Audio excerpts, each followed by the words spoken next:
When I had been in my darkest moment, I happened to read The Power of Now. What Eckhart Tolle had to say about happiness had been the impetus to go on this journey. I was in Vancouver to meet him.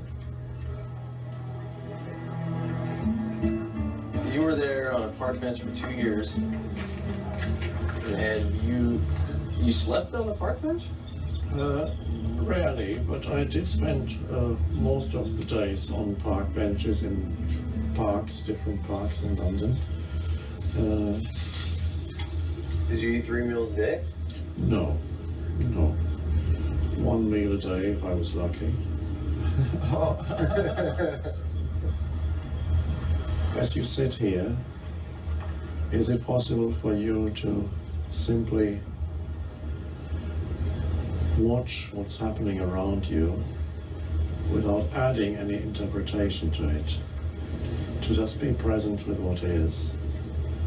And you get a taste of what it's like to be on a park bench with nothing further needing to be added to this moment. The sounds, sights, people, the sound of the water, the light. Just allow it to be as it is. With that comes peace. You don't get continuously drawn into events and thoughts and emotions and reactions. You're the wider space in which all these things happen. You're the awareness behind it, without which none of this would be here. It would just be atoms and molecules in space. You are the awareness that enables this entire world to be. And so knowing that that is who you truly are, not through a concept, but through the actual realization of stepping back and allowing the phenomenal world to be as it is at this moment, allowing this moment to be as it is. That takes you deeper into yourself. And you may notice there's a certain peace in the background that happens. An alertness is required for this. You need to stay alert to what is, to sense perceptions and the energy behind sense perceptions, which is the consciousness. The alertness is there. Without the alertness, you will drift off into thinking. And then you think about the next, what's going to happen to me tomorrow. There is a place for making plans, but not right here on the park bench. This isn't the place for thinking about tomorrow, because you miss all this beauty and aliveness around you. And again, you're cold. You don't even think about it as a cold. No, it just is. The sensation of it. Don't even need to call it cold. And then that's okay too. It's okay. The reactivity goes out of life. Always against something, of wanting to clutch at something. What about the search for meaning? Now, you notice that just a moment ago you were in that state of alert presence, and it never takes long for another thought to come in and ask a question, because thought cannot tolerate the state of presence. So it will always come in and say, yeah, but what about, I don't quite understand yet. Can you tell me, what does it all mean? So it wants to add something. It wants to control in some way by understanding what this all means. Now, if you can let go, just for a moment, not for the rest of your life, just for this moment, let go of the need to understand anything, so that you're truly present in this moment. So you don't need to do it for the next hour or the next 10 minutes, just right now. Just what is. But don't forget yourself, because you are the consciousness behind it. You are the space, the presence.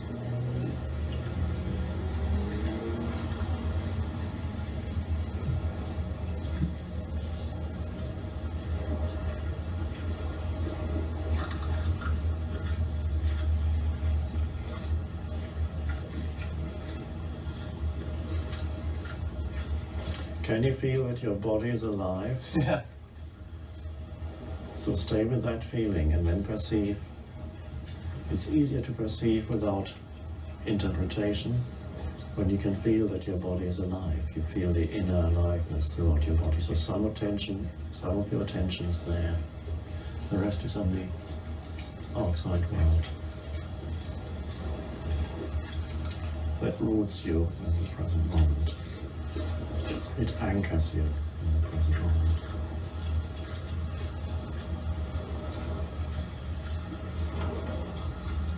And if a thought comes into your mind, you can watch that also, just the same way as you watch a dog walking past.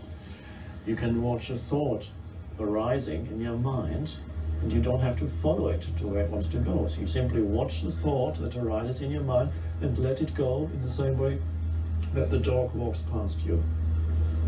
Or if you choose to, you can follow the thought, and then you can say, I just thought of another question. You can do that too. But to see the possibility that also, in the same way that you observe the outer world here as you sit on the bench, you can also observe the inner world, the world of thoughts and emotions. Thoughts want to arise continuously, and that's fine, that's what they do. But there's no need to get drawn into each thought that arises and immediately go with it to where it wants to go. Otherwise, you're always following every thought, like a dog following the scent. Does it matter which? No, it doesn't matter. You can experiment. You can experiment with thoughts. You can follow some thoughts, and you can watch other thoughts. You find out for yourself. You can play. You can see that you are bigger than your thoughts. You don't have to be dominated by your thoughts, because thoughts create lots of problems too, unnecessary problems, and they can obscure the aliveness of life at this moment. There are many people walking around here who are thinking about other things. They're thinking about the next one, they're thinking about tomorrow. But this is not the place for that. There is a place for planning and thinking about tomorrow, but why spoil the beauty of this and the aliveness of this with thinking about the next moment? Is that going to be better than this one? What? This is it. It's not going to get that much better. This is what could be more beautiful than this.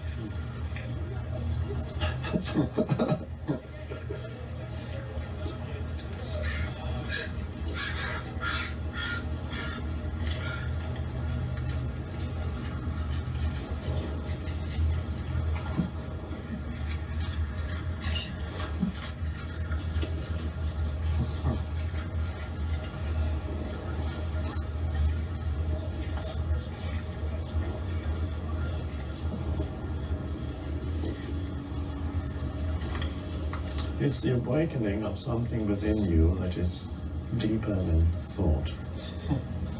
That's really the main thing. And that's already there, you just didn't know it. Why didn't I know this? It's a deep-seated habit of being totally identified with thinking. It's the human condition, which could be described as lost in thought. Because up to now, evolution has been unconscious. It was automatic. But now evolution is consciously chosen by a species, and that's a revolutionary thing. And you are part of that.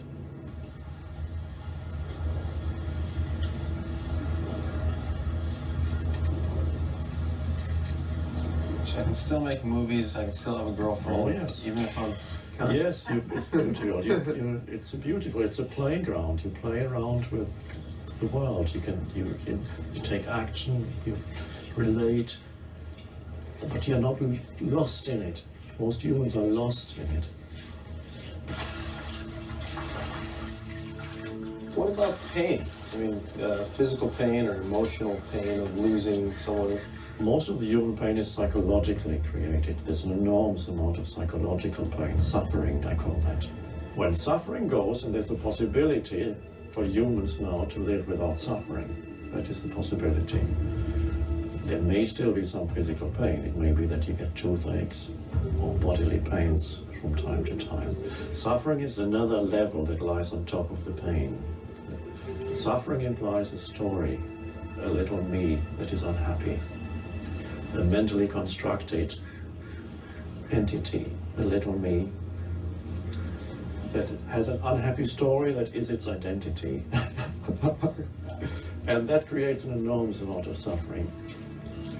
Not only do you make yourself suffer, you make people around you suffer.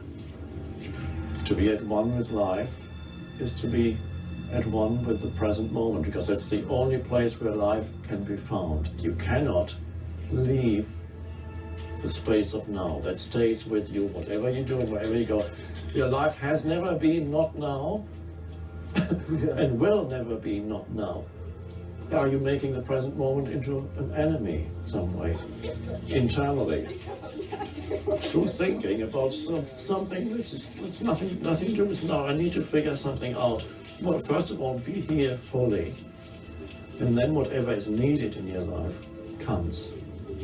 It comes out of the power that dwells in the present moment, that most people overlook. There's an enormous power here, which is the power of life itself. And most people look for something and ignore this. And the power of life itself is inseparable from who you are in the depth of your being. Many times you will forget. But the moment you realize that you forgot, there's a possibility of saying, yes, I lost the present moment. And there's a possibility of choosing to re-enter the present moment. The first thing that happens when you re-enter the present moment, you become more aware of sense perceptions. You suddenly, there's a greater alertness. And then you become more aware of the aliveness in your body. You feel the life within. It's like the entire vibrational frequency of your body shifts when you become present. It's a different state of consciousness. More alert, more alive. And many times you will lose it. And then you'll remember, that's good enough. Now then, don't believe the mind when it tells you, you can't do it now, you've got too much on your mind, you can't be bothered with the present moment. Those are just thoughts. There's no need for you to follow those thoughts. Just watch them. They're thoughts that the mind throws up. You don't need to believe in them, because they're not true. When the mind tells you can't be present now because you've got too much on your mind, then okay, you can say, okay, let's see if that's true. Then you feel, there's an aliveness in my hand, there's an aliveness in my body. There's beauty all around. And you become present again. Alertness, the alertness returns. And when there is time to think, then you think. Then you sit down and say, okay, let's think. What plane am I going to catch tomorrow? What time do I have to go to the airport? What do I have to do now? Pick up the phone, make a phone call? Fine. It's beautiful. You're not losing yourself in future. It's practical matters. And once you've done the practical matters, you've thought about, you've planned your next week, then you come back to the now. The inner transformation is not really about finding lots of answers to your questions, but finding a new relationship to thought, where not every thought seduces you anymore. And if a beautiful girl runs past and you find yourself following her, you don't have to think, I shouldn't be watching this girl because I'm spiritual now. No. If you can let go, just for a moment, not for the rest of your life, just for this moment, let go of the need to understand anything, so that you're truly present in this moment, just right now, just what is.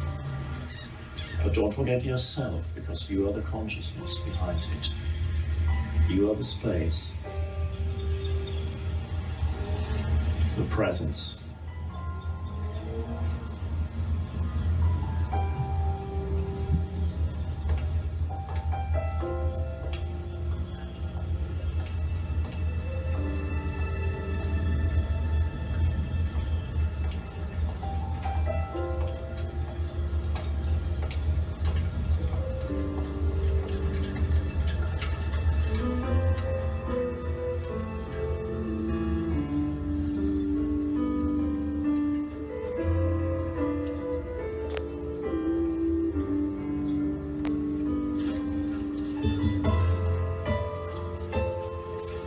wants to support you. But first you need to be open to life.